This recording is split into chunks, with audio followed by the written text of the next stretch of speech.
বাংলাদেশের মন্ত্রণালয়গুলোর মধ্যে চ্যালেঞ্জিং মন্ত্রণালয় হইতেছে এই সময় স্বরাষ্ট্র মন্ত্রণালয়। কেন যে হাঙ্গেরি উপদেষ্টা এই মন্ত্রণালয় নিচে জানি না, বেচারার জন্য আমার মায়ে লাগে। কেন চ্যালেঞ্জিং? কারণ এই মন্ত্রণালয়ের ইনস্টিটিউটগুলা সরাসরি নিপীড়নের সাথে যুক্ত ছিল। পুরা পুলিশ বাহিনী থানা টানা ফেলায় পলায় গেছে, ট্রাফিক পুলিশ পর্যন্ত পলায় গেছে। জনগণের মধ্যে পুলিশ সম্পর্কে ঘৃণা এমন চরম পর্যায়ে পৌঁছাইছে যে পুলিশ থানায় বসতে ভয় পাইতেছে। পুলিশ মারাও গেছে অনেক, মায়ের ট্যাঙ্কে রেখেছে। শুধু তাই না, হাসিনা পলায়নের পরে আনসার বিদ্রোহ সামলাইতে হয়েছে। আমি পুলিশ সংস্কার নিয়ে একটা এপিসোড করেছিলাম, এই যে এটা সাজেশন দিছিলাম ছাত্রদের মধ্যে থেকে কিভাবে পুলিশ নিয়োগ দেওয়া যায়। সরকার ট্রাফিক পুলিশ ওই আইনেই নিয়োগ দিছে, আমারটা দেখে দিছে কিনা জানি না, দিলে ভালো, না দিলে অসুবিধা নাই। যাই হোক, সমস্যা কলে মোটে নাই। পুলিশের মরাল বাড়ানোর চেষ্টা না করলে, পুলিশের সাথে জনগণের দূরত্ব না কমলে দীর্ঘমেয়াদে বাংলাদেশে বড় ধরনের সংকট তৈরি করবে। আমাদের হইতে হবে সৃজনশীল এই সমস্যা মোকাবেলার জন্য। আমি এটা নিয়ে স্বরাষ্ট্র উপদেষ্টার সাথে সরাসরি কথা কইতে চাইছিলাম, তো উনাদের তো মেলা কাম আর কি চাও, উনারা মেসেজ পাঠাইছিলাম। তো স্বরাষ্ট্র উপদেষ্টা আমার ফোন দেওয়ার টাইম হয় নাই। আমি একটা জিনিস বুঝি না, ওনারা তো পলিটিশিয়ান না, পাবলিক ফিগার না, যে এলাকায় যাইতে হয়, দলের লোকদের টাইম দিতে হয়, মিটিং করতে হয়, রাজনীতি করতে হয়, তারপরেও ওনারা টাইম পান না। আমি নিজে থেকে কতজনের সাথে কথা বলি, দেখেন শহীদ পরিবারের সাথে কথা বলি, আপনারা তো জানেন। এমনকি আমি একদম মাঠের কর্মীদের সাথে কথা বলি, আন্দোলনে মাঠের ছাত্রদের অনেকের সাথে কথা বলি। আমি টাইম পাই, ওনারা টাইম পান না। তবে একটা পলিসি হিসাবে আমি নিজে থেকে উপদেষ্টাদের ফোন টোন দেই না, ওনারা দেন। ওনারা যদি ফোন দেন তাইলে টাইম দিই। দায়টা ওনাদের, আমার না। ওনারা দায় বোধ করলেই আমি ওনাদের সাহায্য করব। এমনকি আমি প্রফেসর ইউনূসেরও বলছি যে স্যার আপনার প্রয়োজন হইলে আমরা কল দিয়েন বা মেসেজ পাঠাইন, যদি কখনো মনে করেন, যদি মনে করেন আমার সাথে আলাপ করার দরকার আছে, কল দিয়েন, আমি আছি। তবে উনি জানাইছেন আমার এই যে ওনার সরকার নিয়ে আমার এই ক্রিটিসিজমগুলো জরুরি আর দরকারি মনে করেন। উনি বলছেন আমি যেন এই কাজটা চালায় যাই। তো যাই হোক, প্রফেসর ইউনূসকে ধন্যবাদ। আপনাদেরও জানা থাকলো যে ওনার সাথে আমার যোগাযোগটা আছে আর কি। যাই হোক, এখন আমার ক্ষুদ্র ভ্রাতার ভগিনীরা কইতে পারে যে দাদা আপনি উপরে উপরে সমালোচনা করেন, এত বাম্বু দেন আর তলে তলে টেম্পু চালান। যাই হোক, প্রসঙ্গে আসি, কেমনে পুলিশের মরাল বাড়ানো সম্ভব আর জনগণের সাথে দূরত্ব কমানো সম্ভব। স্বরাষ্ট্র মন্ত্রণালয়ের যারা আছেন তারা একটু দেখেন, অল্প একটু সময় না নিচ্ছে, ধরেন নষ্টই হইল আর কি, তাহলে দেখেন না কি কই। এই পরিকল্পনা যদি গ্রহণ করেন, তাহলে এই পরিকল্পনা গ্রহণ করলে এটা ইউনিক মডেল হবে সারা দুনিয়ার জন্য। দুনিয়ার কোথাও এই মডেল বা পরিকল্পনা কখনো বাস্তবায়িত হয়নি। এই পরিকল্পনা বাস্তবায়িত হইলে শুধু পুলিশের মরাল বাড়ার কাজটাই হবে না, মুক্তে আর একটা সমস্যার সমাধান হয়ে যাবে।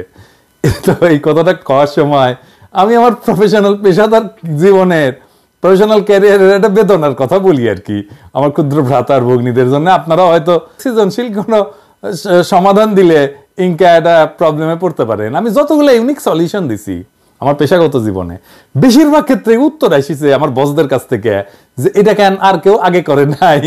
তো বিজনেস ওয়ার্ল্ডেও কলে ভালচুন কম নাই, বুঝছাও।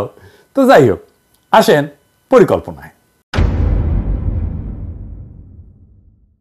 আমাদের 639টা থানা আছে পুলিশের। এছাড়া বাংলাদেশের দাঙ্গা মোকাবেলার জন্য এই যে বিশেষায়িত পুলিশ ইউনিট আছে, যার নাম হচ্ছে আর্মড পুলিশ ব্যাটালিয়ন বা এপিবিএন। এপিবিএন এর অধীনে 14টা ব্যাটালিয়ন আছে, মোট 64টা পুলিশ লাইন আছে।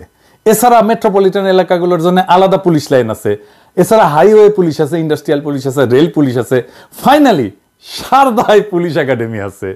এছাড়া দেশের বিভিন্ন স্থানে আঞ্চলিক পুলিশ প্রশিক্ষণ কেন্দ্র আছে। তো সারদা পুলিশ একাডেমি নিয়ে আমার একটা বিষয় ছিল, আমার ভিডিও যারা হাসিনার আমলে দেখেছেন তারা জানেন, আর কইলাম না। তো এডিটর সাহেব না ঘোড়ার আওয়াজ দেন না, বুঝছাও। এটা এখন আমার যারা পুরানা দর্শক তারা জানে এটা কি।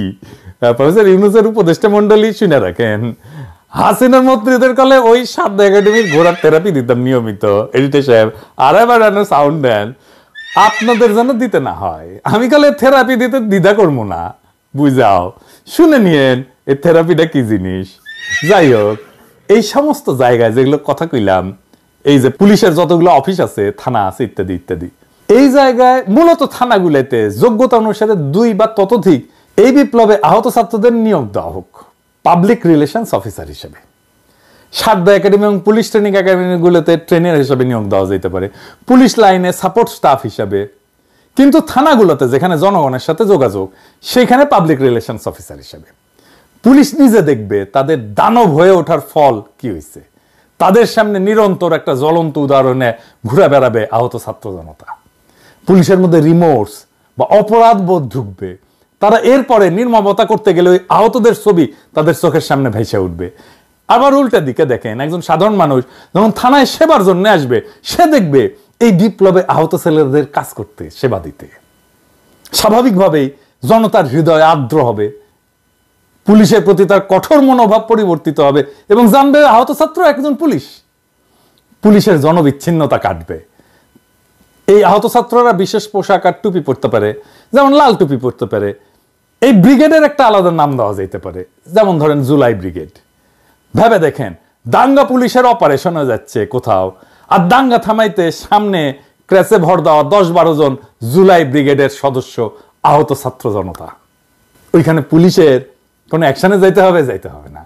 এই পুলিশের দিকে কেউ ঢিল ছুড়বে না, এই পুলিশকে কেউ মারতে আসবে না, কারণ সামনে গার্ড হয়ে, শিল্ড হয়ে দাঁড়ায় থাকবে আমাদেরই ভাইয়েরা, আহত ছাত্ররা, আমাদেরই বাচ্চারা। পুলিশের নির্মমতা সারা দুনিয়াতেই গেল একটা সমস্যা। এই মডেল সারা দুনিয়াতে পুলিশের নির্মমতা দূর করার ক্ষেত্রে এক যুগান্তকারী পদক্ষেপ হইতে পারে। পুলিশের নির্মমতার শিকার পুলিশেই নিয়োগ দেওয়া হবে।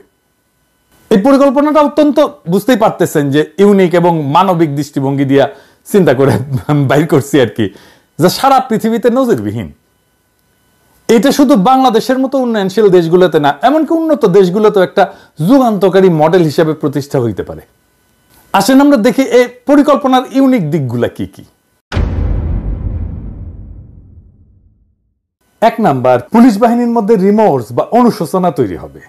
পুলিশ বাহিনীর নির্মমতার শিকার হওয়া ব্যক্তিরাই যদি পুলিশে নিয়োগ দেওয়া হয়, তাদের অন্যায় আচরণের, মানে পুলিশের অন্যায় আচরণের প্রতিক্রিয়া তারা সরাসরি দেখতে পাবে। এটা পুলিশের ভিতরে একটা মানবিক মূল্যবোধ সৃষ্টিতে সাহায্য করবে।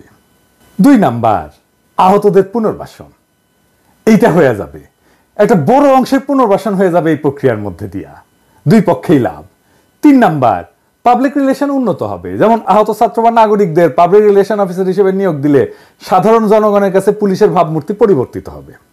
থানায় গিয়া মানুষ সেবা পাওয়ার সময় আহতদের দেখা পুলিশের মানবিক দিকটা উপলব্ধি করবে। 4 নাম্বার, দাঙ্গা মোকাবেলার নতুন কৌশল।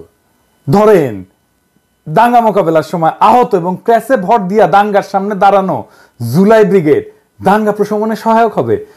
এরা তো সাহসী ছেলে, এরা তো দাঙ্গার সামনে দাঁড়াইতে ভয় পাবে না, ওইখানে যেই তো তারা আহত হয়েছে।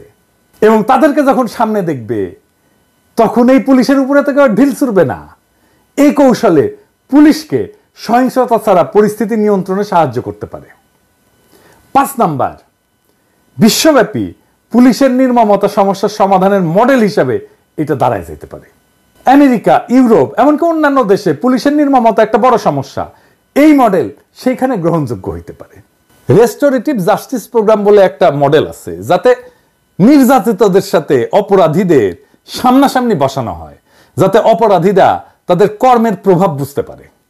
কিন্তু আমি যে প্রোগ্রামের পরিকল্পনা দিলাম আর কি এতক্ষণ ধরে, এটা কিন্তু রেস্টোরেটিভ জাস্টিস প্রোগ্রামের মতো না। আমি বলতেছি সরাসরি পুলিশ বাহিনীতে আহতদের নিয়োগ দিতে হবে। এই পরিকল্পনা প্রভাব কি পড়তে পারে? 1 নম্বর প্রভাব, পুলিশের আত্মসমালোচনা এবং অনুশোচনার সুযোগ তৈরি করবে। এটা তো তৈরি হয় নাই, এটা আমাদের তৈরি করে দিতে হবে। আহতদের চোখের সামনে দেখতে দেখতে পুলিশ নিজেরাই সংযম এবং মানবিক আচরণ করতে শিখবে। এটা কাউকে আর শিখাই দিতে হবে না, আমরা তার স্পেস তৈরি করে দিলাম। 2 নাম্বার, সামাজিক মেলবন্ধন এবং বিশ্বাস তৈরি করবে। আহত ব্যক্তিরা সেবা প্রদান করলে সাধারণ মানুষের মধ্যে পুলিশের প্রতি যে বিদ্বেষ, সেটা কমে আসবে। 3 নাম্বার, আইন শৃঙ্খলা পরিস্থিতির উন্নয়ন হবে। সহিংসতার পরিবর্তে পুলিশ সমস্যা সমাধানের জন্য মানবিক এবং কৌশলী পদ্ধতি অবলম্বন করতে পারবে। তবে এই প্রোগ্রামের কিছু চ্যালেঞ্জ তো আছেই, সব প্রোগ্রামেরই চ্যালেঞ্জ থাকে, দুর্বল কিছু দিক থাকে, সেটাও বলে রাখি। 1 নম্বর হইতেছে যে পুলিশ বাহিনীর মধ্যে থেকে এই মডেলের বিরুদ্ধে প্রতিরোধ আসতে পারে, কারণ এই পরিবর্তনকে নিজের জন্য সে হুমকি মনে করতে পারে, বা তারা মনে করতে পারে যে এটা পুলিশকে দুর্বল করার একটা প্রচেষ্টা। 2 নাম্বার, আহতদের জন্য একটা আলাদা মানসিক চাপ তৈরি হইলেও হইতে পারে। আমি ঠিক শিওর না যে আহতরা তাদের নির্যাতকের সাথে কাজ করতে গিয়ে আলাদা কোনো মানসিক চাপের মধ্যে পড়ে কিনা, এটা পরীক্ষা করে দেখতে হবে। তাইলে এটাকে কিভাবে ইমপ্লিমেন্ট করা যায়, এটাকে কিভাবে বাস্তবায়িত করা যায়? আমি যদি এটা ইমপ্লিমেন্ট করতাম তাহলে আমি পাইলট প্রজেক্ট করতাম, মানে শুরুতে কয়েকটা থানায়, ধরা যাক 10টা থানায় বা বিশেষ ইউনিটে এই মডেল চালু করতাম, ফলাফল মূল্যায়ন করে পরবর্তীতে এটা বিস্তৃত করতে পারতাম। এবং এই 10টা থানায় নিজেদের মধ্যে একটা প্রতিযোগিতা হইতো যে কে ভালো রেজাল্ট দেখাইতে পারে। দেখতেন এটার মধ্যে 2টা খুবই ভালো করছে, 2টা খুবই খারাপ করছে, আর বাকিগুলো মাঝারি। যে 2টা খুবই ভালো করছে সেই 2টা আসলে কি মডেল ফলো করছে, কিভাবে ইমপ্লিমেন্ট করছে, সেই শিক্ষাটা কাজে লাগতো। আর আমরা মিডিয়ার মাধ্যমে জনগণের কাছে এই পরিকল্পনা গুরুত্ব তুলে ধরিয়া এই মডেলের বাস্তবায়নে তাদের সমর্থন আদায় করতে পারতাম। আমরা ইউনেস্কো বা জাতিসংঘের মতো আন্তর্জাতিক সংস্থাগুলোর কাছে এই মডেল তুলে ধরে বৈশ্বিক স্বীকৃতি অর্জনের চেষ্টা করতে পারতাম। মেলা কিছুই করা যায়, তাই ফ্রি দেই তো পরিকল্পনা, তাই কেউ পাত্তা দেয় না আর কি। তার উপরে বগরের ভাষায় কথা বলি তো, আমি তো আবার শিক্ষিত না, বুঝছাও, 2 পয়সার ইউটিউবার, তো কই আর রাখলাম আর কি। প্রফেসর ইউনূসের সরকার করুক না করুক, অন্য কোনো দেশের সরকার তো বাস্তবায়ন করতেও পারে এই পরিকল্পনা। আর তারপরে আমাদের একটা এক্সারসাইজ হইলো না, একটা ইনোভেটিভ একটা পরিকল্পনা কেমনে বের করতে হয় এটা সমস্যা থেকে আমার ক্ষুদ্র ভ্রাতা ভগিনীরা শিখলো, সেটা বড় কাজ একটা। ধরেন 2 পয়সার ইউটিউবের পরিকল্পনা যদি একটা কনসাল্টিং ফার্ম মেলার টাকা দিয়ে বেনে দেয় না, তখন দেখবেন যে সবাই কবে দেখিস কি ফাইন পরিকল্পনা। কার মাথার থেকে বাইরে যে পরিকল্পনা সেটা ব্যাপার না, দুনিয়া একটা সমস্যার সমাধান যদি হয় সে পরিকল্পনায় কে করলো এটা বড় কথা না আর কি, করলেই হইলো আর কি। তবে এই সরকারের সমস্যার এরকম ইনোভেটিভ বা সৃজনশীল সমাধান বের করে দেওয়ার চেষ্টা করব, খালি জায়গায় বসে আওয়াজ দিয়ে নেবেন, বান্দা হাজির থাকবে।